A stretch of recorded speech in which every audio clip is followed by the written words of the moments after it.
नमस्कार। पहले भाग में हम लोग वेद में विज्ञान है इसी का चर्चा किए थे।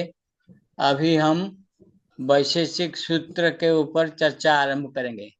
वैशेषिक सूत्र जैसे मैं बोल चुका हूँ, ये क्षर विज्ञान है। क्षर मतलब पेरिसेबल। पेरिसेबल है क्या है? वो मटेरियल है। मटेरियल में सो दिस इज वैशेषिक सूत्र is the science of matter. तो इसका पहला सूत्र है अथा तो धर्म व्याख्या सामहम। अब हम धर्म के विषय में चर्चा करेंगे। तो ये धर्म क्या है, इसको वो अच्छा, इसमें ये अथ अतो धर्म व्याख्या साम, ये चार पद है। ये चार पद अनुबंध चतुष्टय है। इससे किसी भी शास्त्र का आलोचना करने से पहले हमें चार विषय का देखना पड़ता है। विषय, प्रयोजन, संबंध और अधिकारी। यहाँ विषय है धर्म। अच्छा, तो फिर व्याख्या साम, ये जो है उसका संबंध, ये इसका चर्चा करने से इसका प्रयोजन क्या है? अतो अतो प्रयोजन ये है कि धर्म के विषय में हम जानने से क्या होगा, इसको आगे कहेंगे। लेकिन ये अर्थ है अधिकारी। अधिकारी कौन है? अर्थ का अर्थ है अनंतर। इसके पश्चात, किसके पश्चात? जो वेद पढ़ लिया हो। क्योंकि पहले हम बहुत बता चुके हैं कि वेद थ्योरी पार्ट है और उसका टेक्नोलॉजी पार्ट अलग है। तो इस ब्रह्म संबंध, ब्राह्मण इंटरप्रिटेशन और श्रौत इंटरप्रिटेशन के विषय में मैं पहले कह चुका हूँ। यहाँ पर हम श्रौत इंटरप्रिटेशन करने जा रहे हैं। इसीलिए जब तक हम थ्योरी नहीं जानते तब तक टेक्नोलॉजी नहीं समझ पाएंगे। इसीलिए जो लोग वेद पढ़ चुके हैं उन्हीं के लिए ये चर्चा किया जा रहा है। जो वेद जानते हों वही इसको समझ पाएंगे, नहीं तो समझने में मुश्किल होगा। अब दूसरे सूत्र में धर्म का व्याख्या करते हैं। यतो अभ्युदय निश्रेयस सिद्धि स धर्म। जिससे अभ्युदय और निश्रेयस का लाभ होता है, सिद्धि होता है, वही धर्म है। यहाँ पर ये अभ्युदय क्या है और निश्रेयस क्या है, ये समझना चाहिए। अभि उदय, अभ्युदय, हम लोग उन्नति नहीं कहते, क्योंकि उन्नति में उत और नति, उत्थान पतन दोनों शब्द है। यहाँ पर हम उदय मतलब सब समय वो ऊपर की ओर जाना, और अभी उदय मतलब सब सदा ही ऊपर की ओर जाते रहना। इसलिए हम लोग अभ्युदय कहते हैं। और निश्रेयस कौन है? जिससे बढ़कर कुछ और नहीं, वही निश्रेयस है। ये दोनों चीजें क्या है? अगर हम शरीर को देखें, हमको अपने को देखेंगे, तो हम वैदिक नियम है चतुष्टयम व इदम सर्वम। सब कुछ फोर फोल्ड है, चार विभाग में भाग किया जा सकता है। तो हमारे में हम अपने को देखते हैं तो हमारे शरीर है, इंद्रिय है, मन है और आत्मा है। ये हम इस अपने को चार भाग में बांट सकते हैं। शरीर संपत्ति का जो वृद्धि है उसको हम कहते हैं पुष्टि, और इंद्रिय संपत्ति का जो वृद्धि है तो उसको हम कहते हैं सुख। तो ये पुष्टि और सुख, ये दोनों को मिला करके भी हम सुख कहते हैं। सिमिलरली मन का जो संपत्ति का वृद्धि हो तो उसको हम तुष्टि कहते हैं, और आत्मा का जो संपत्ति वृद्धि हो तो उसको शांति कहते हैं। ये तुष्टि और शांति दोनों को मिला करके हम शांति भी कहते हैं। ये जो सुख कहा गया, सब उसी का अभ्युदय हो, सदा उसका उन्नति होते रहे, ये सदा उसका अभ्युदय होता रहे, सदा उसका वो बढ़ता रहे। ये हुआ प्रथम। और दूसरा हुआ निश्चय शांति, हमें शांति भी मिले। ये दोनों ही कामना है। कैसे? ये तृतीय सूत्र में इसका उत्तर देते हैं। तद वचनात् आम्नायस्य प्रामाण्यम, आम्नाय हुआ वेद, तो वेद से ही किसे कहा गया है, कैसे प्रमाण दिया गया है, कैसे, जब हम किसी विषय में हमको पता चल जाएगा कि इसका क्या उपयोग है, इसका ये क्या है, ये हम कि उसका उपयोग क्या है, ये हमारे लिए जो हितकारी है या अहितकारी है, तो ये जब हम जान जाएंगे तब हम उसी हिसाब से अपने को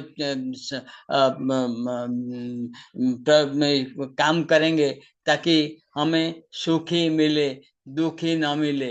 हैं, तो ये जो हमारे लिए जो अनुकूल है, अनुकूल वेदनीय, वही सुख है। जो हमारे इंद्रिय और शरीर सब मन और आत्मा इनके अनुकूल है, वही सुख है।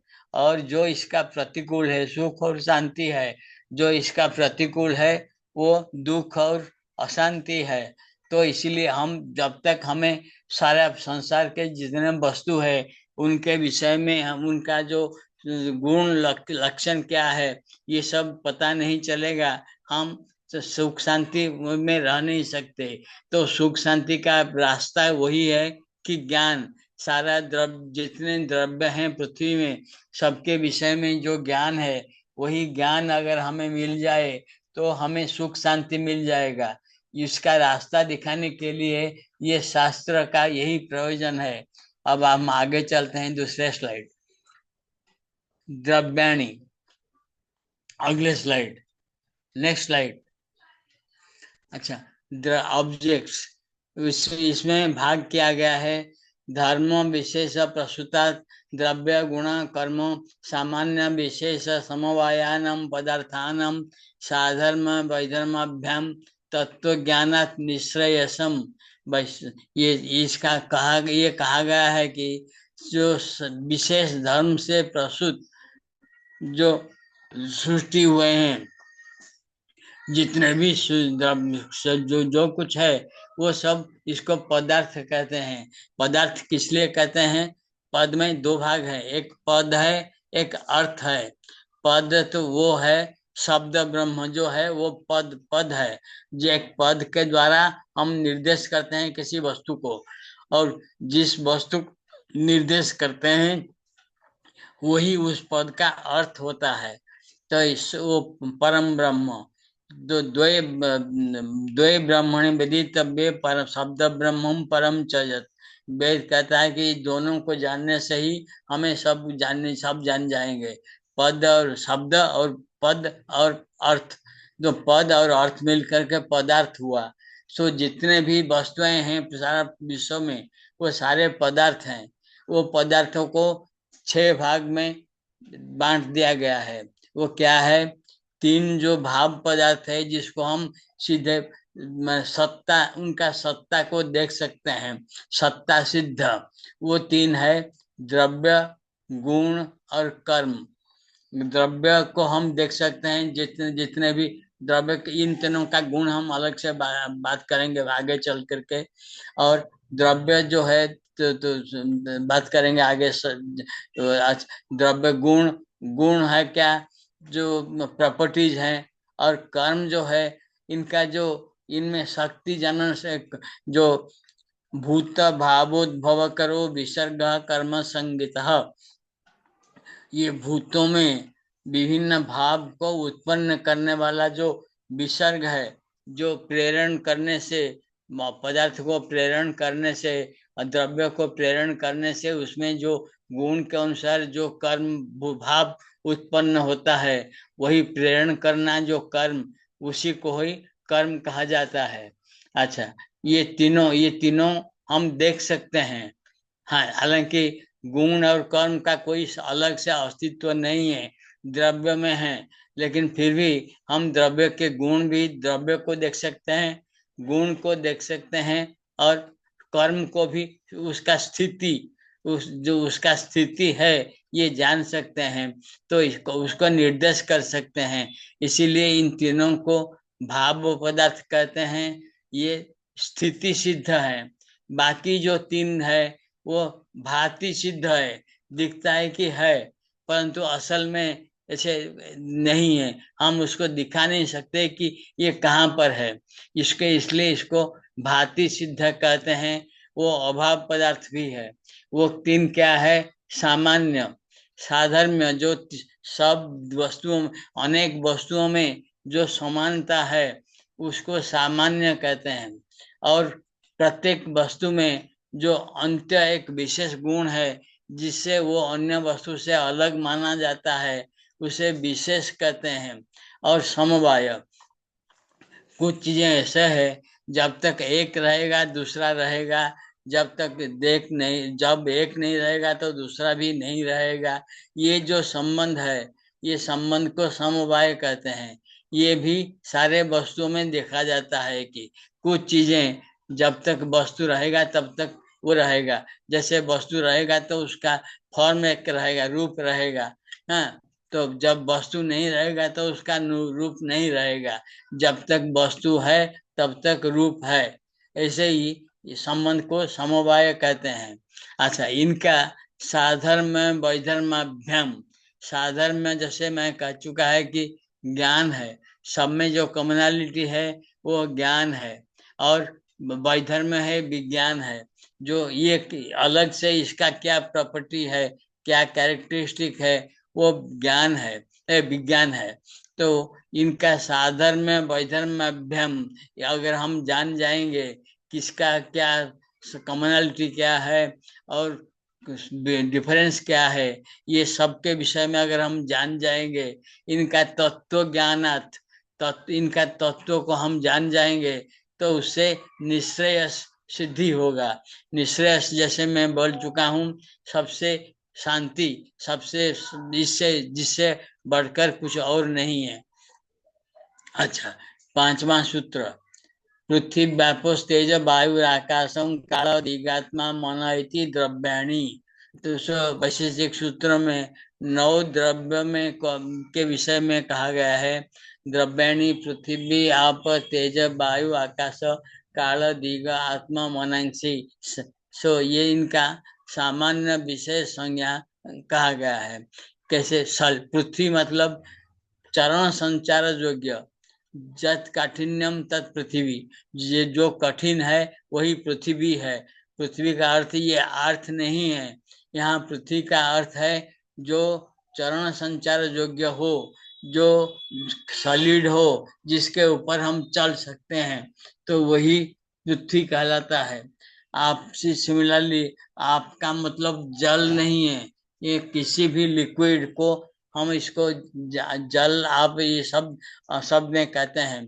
तेज का अर्थ है जो भी ये गरम चीज है, हीट है, वही तेज है। और वायु क्या है? जो हमें एज ए होल शिफ्ट करता है, हमारे अंदर जाता नहीं, एक साथ हमको शिफ्ट करता है एज ए होल हमको, तो उसी को वायु कहते हैं। और जो हमारे भीतर जाकर के पाक करता है उसको हीट कहते हैं, तेज कहते हैं। तो तेज और वायु में अंतर यही है कि तेज हमारे अंदर जाकर के भीतर के द्रव्य को पाक करता है, जबकि वायु हमें एज ए होल स्थानांतरण करता है। और हो गया। और स्पेस, स्पेस क्या है? जो अवकाश देता है। हम दो वस्तुओं के भीतर जो इंटरवल है वही इंटरवल ही स्पेस है। और दूसरा है सबका आधार जो है, जिसमें सब पाए जाते हैं, वो सबका आधार वो भी स्पेस है, आकाश हो गया। टाइम तो काल है। ये क्या, जो भी घटना होता है, दो घटनाओं के अंतराल जो है उसी को काल कहते हैं। और सब जहाँ जिसके अंदर रहते हैं, पाए जाते हैं, काला कलयति सर्वः, कालोन्य कलनात्मक, जो काला जो है वो सबको कलन करता है। सब लोग देश और काल, ये दोनों में आते हैं और जाते हैं, तो ये इनका सबका कलना कर लेते हैं। और बाकी दूसरा है मेजरेबल, जो मूर्त अमूर्त इसको कहते हैं। इसके बाद में आगे चलकर बात करेंगे। अच्छा, दिक है पोजीशन। और नेक्स्ट हुआ आत्मा और मन। हाँ, तो आत्मा और मन, ये नौ हुआ। द्रव्य, द्रव्य कौन क्या है उसका डेफिनेशन आगे देखेंगे। तो solid, liquid, heat, air, space, time, position, consciousness and mind, ये है नौ द्रव्य। इनमें से पांच पांच जो है वो अब माने अवच्छिन्न है, लिमिटेड है। जैसे पृथ्वी, जल, तेज, वायु और ये मन, ये सब अवच्छिन्न है, लिमिटेड है। बाकी जो आकाश, काल, दिक, पोजिशन और आत्मा, ये इनफाइनाइट है। Only these four are infinities, rest कोई भी इन्फिनिटी नहीं है। अच्छा, इसका अगले स्लाइड। गुण, गुण है रूप, रस, गंध, स्पर्श, संख्या, परिमाणानि, पृथक्त्व, संयोग, विभागौ, परत्वा परत्वे, बुद्धयः, सुखे दुखे, इच्छा द्वेषौ, प्रयत्नश्च गुणाः।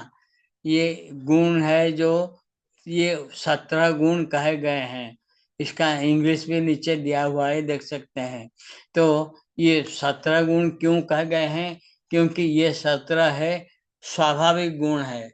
ये सब में नेचुरली आते हैं। जिसमें जिसमें सब में सब गुण नहीं होता, लेकिन जिसमें जो गुण होता है वो ये 17 गुण नेचुरली आता है। इसके बाद आगे चल करके जो ये गुरुत्व, द्रवत्व, स्नेह, संस्कार, अदृष्ट शब्द। अदृष्ट का मतलब धर्म और अधर्म, क्योंकि वो देखा नहीं जा सकता, इसलिए अदृष्ट शब्द उसके लिए कहा गया है।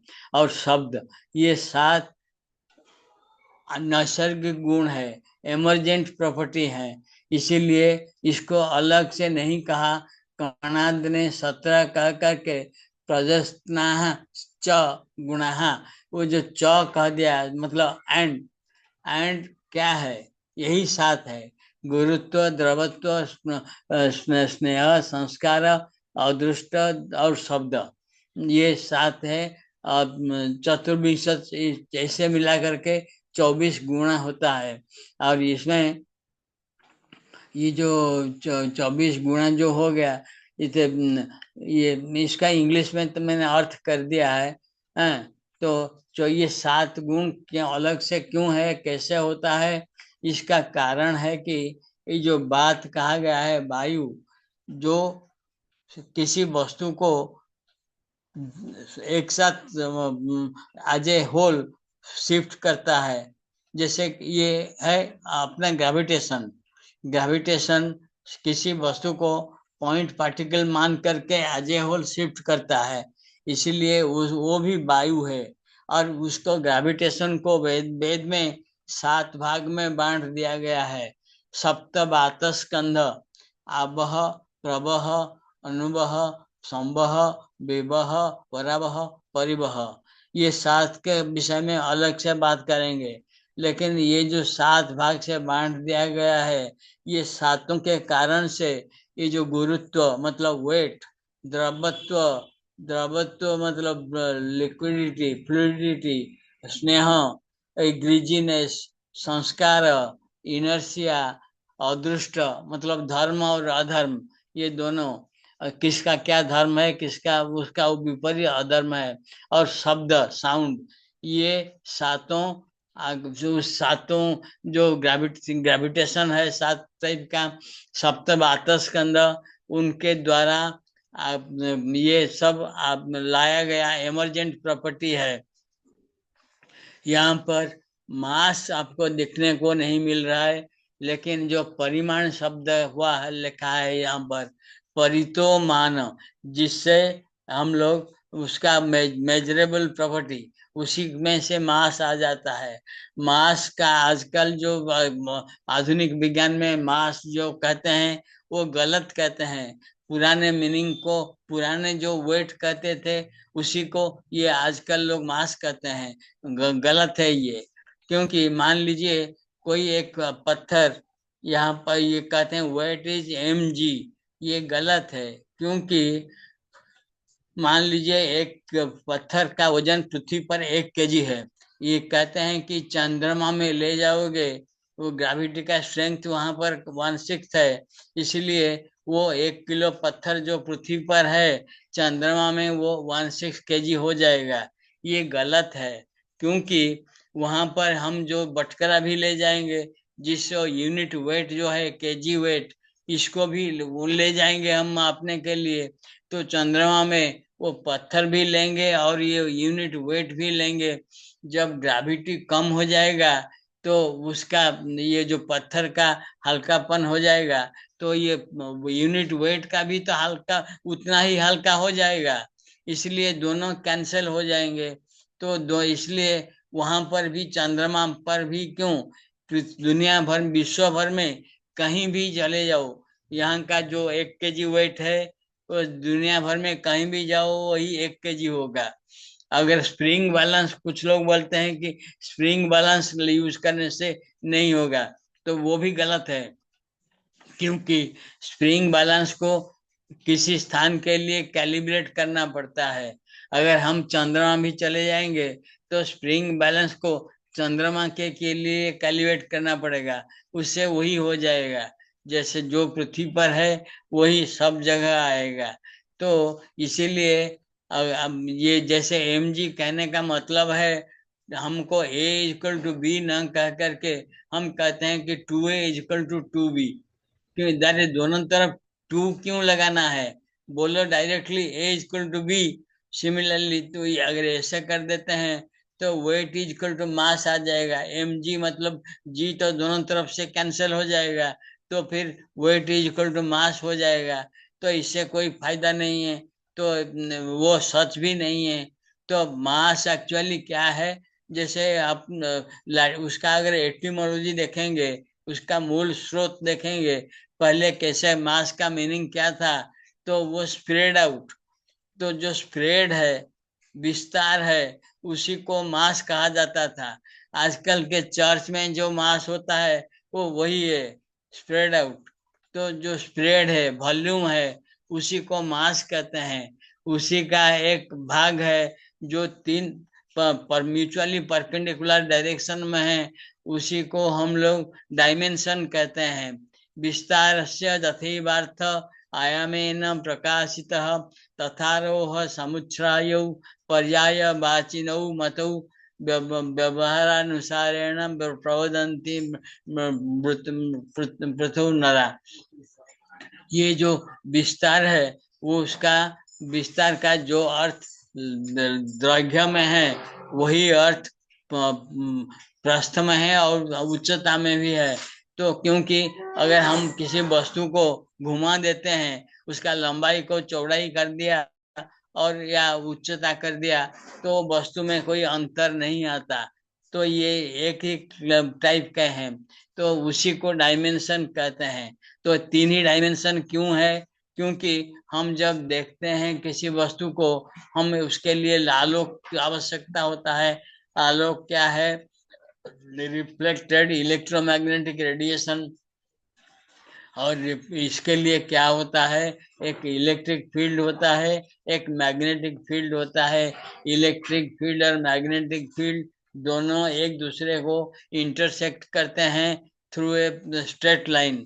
तो उसी स्ट्रेट लाइन जब उसके परपेंडिकुलर डायरेक्शन में मूव करता है तो उसे कहते हैं फोटन। उसका टिप को कहते हैं फोटन। वही फोटन जब रिफ्लेक्ट होकर के हमारे आंखों में आता है तब हम उसको देखते हैं।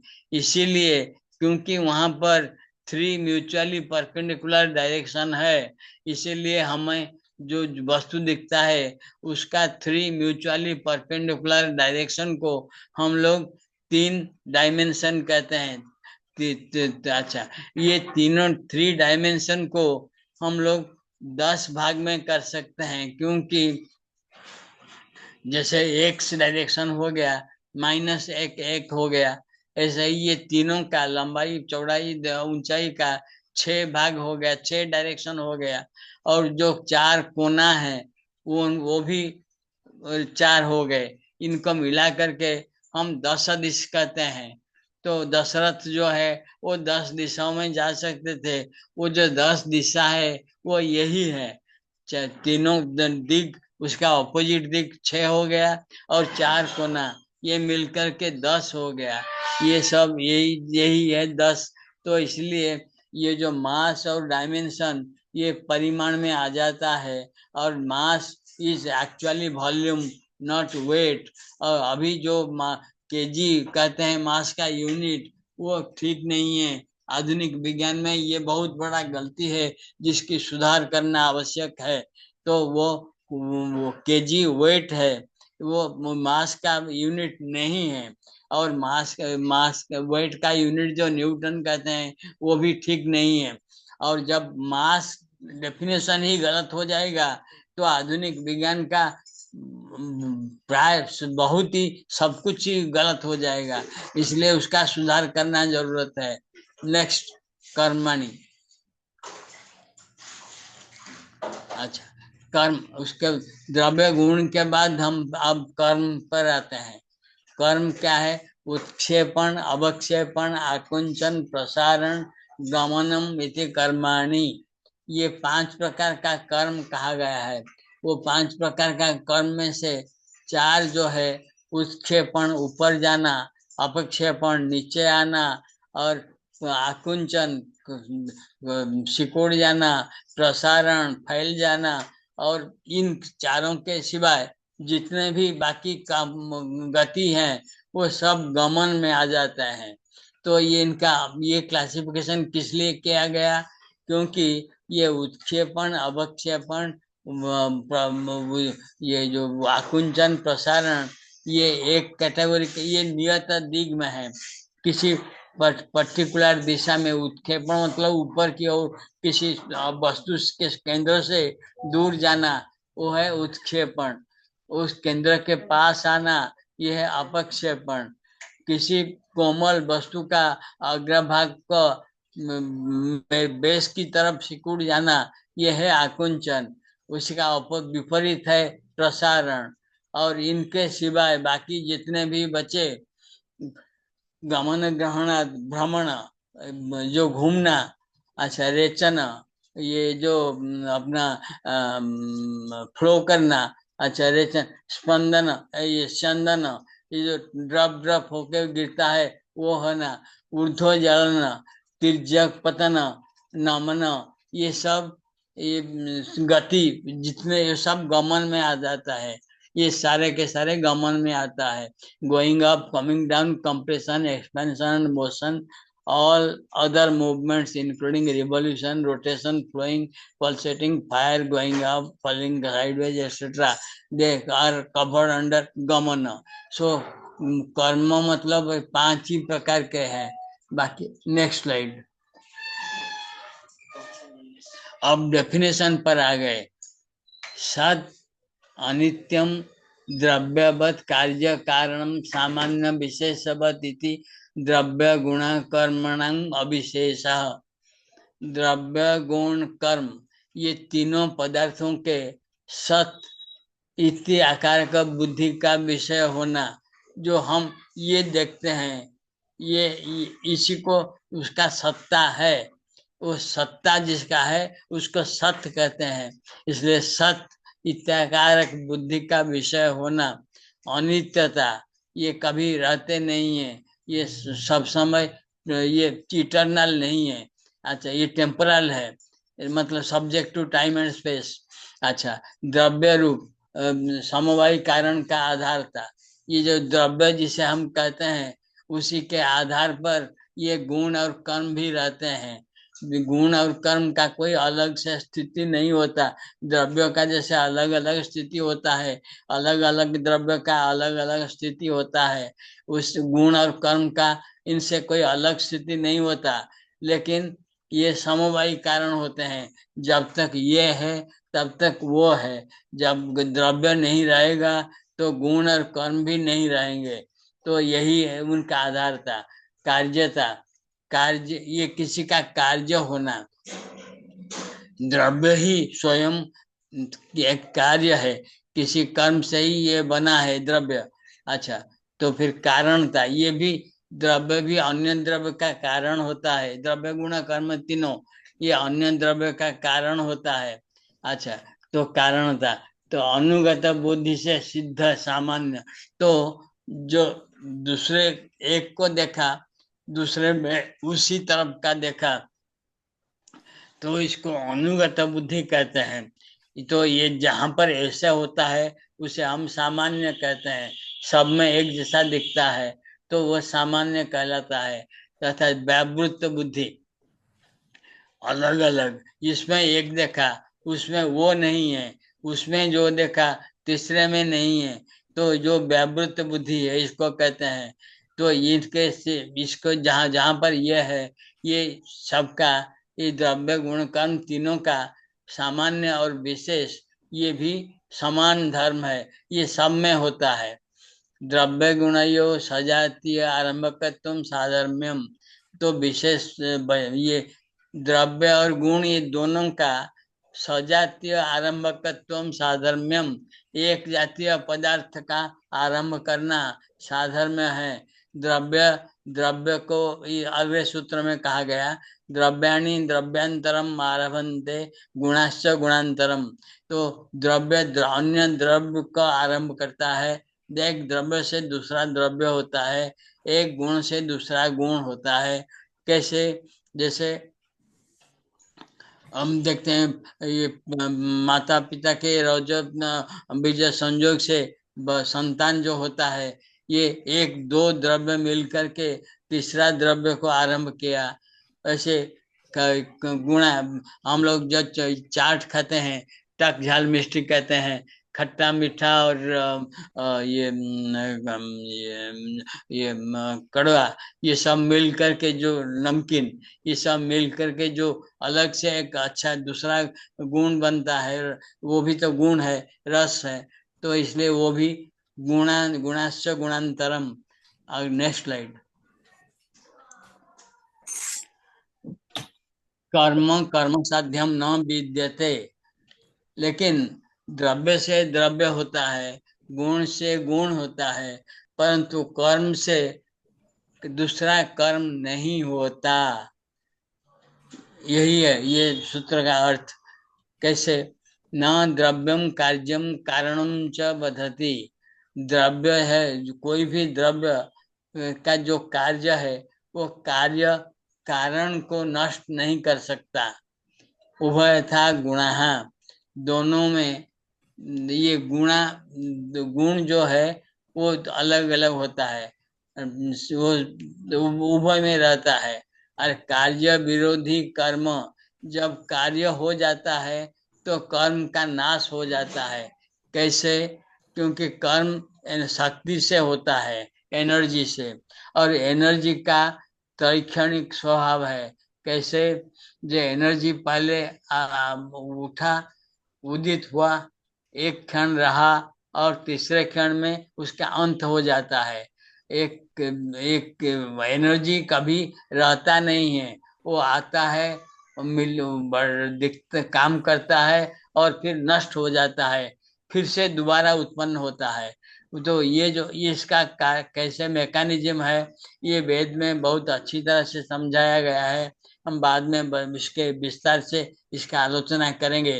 लेकिन इसी को ये जो आधुनिक विज्ञान में कहते हैं स्पॉन्टानियस एनिहिलेशन, ये जो मिल निकलता है, और appearance and disappearance, emergence and annihilation, ये जो कहते हैं एनर्जी, ये यही है, ये कोई अलग नहीं है। यही आधुनिक क्वांटम फिजिक्स में भी इसको माना गया है। स्पॉन्टानियस, ये जो ये appearance and disappearance, annihilation, virtual particles वो कहते हैं, क्योंकि इसको तो हम देख नहीं सकते, इसीलिए इसको वर्चुअल पार्टिकल कहते हैं। कौन पहले हो गया? क्या टाइम हो गया? ଅଳ୍ପ ସମୟ ଅଛି, 4 ମିନିट ଅଛି। अच्छा तो अच्छा तो इसका उभय ये कार्य विरोधी कर्म वही हो गया। तो क्रिया गुणवत् समवायी कारणम इति द्रव्य लक्षणम। अब द्रव्य का लक्षण कहते हैं कैसे जिसमें क्रिया हो और उस जिसमें गुण हो और वो भी समवायी कारण हो, यही द्रव्य का लक्षण है। द्रव्य में क्रिया और गुण, जब तक द्रव्य रहेगा उसमें क्रिया रहेगा और गुण रहेगा, यही द्रव्य का लक्षण है। द्रव्य कौन है? जो द्रवीभूत होता है, जो गर्मी पाने से तरल हो जाता है फिर विरल हो जाता है, वही उसी को द्रव्य कहते हैं। अच्छा, अब गुण का लक्षण कहते हैं द्रव्याश्रय अगुणवान संयोग विभागेषु कारणम अनपेक्षा इति गुण लक्षणम। प्रॉपर्टीज का डेफिनेशन दिया जा रहा है। जो द्रव्याश्रय है, द्रव्य में ही रहता है, अगुणवान, वो गुण का एक ही गुण में एक ही गुण रहता है, उसमें दूसरा गुण नहीं रहता। जैसे मीठा, मीठा में मीठा ही रहेगा, कोई दूसरा गुण नहीं रहेगा। और संयोग विभागेषु अकारणम, ये गुण किसी का कोई मूवमेंट, मोशन, एक्शन मोशन में भाग नहीं लेते। संयोग विभागेषु अकारणम अनपेक्ष, और अपने गुण देने के लिए, वो दिखाने के लिए वो किसी दूसरे का अपेक्षा नहीं करते। ये है गुण का लक्षण है। तो आगे नेक्स्ट स्लाइड।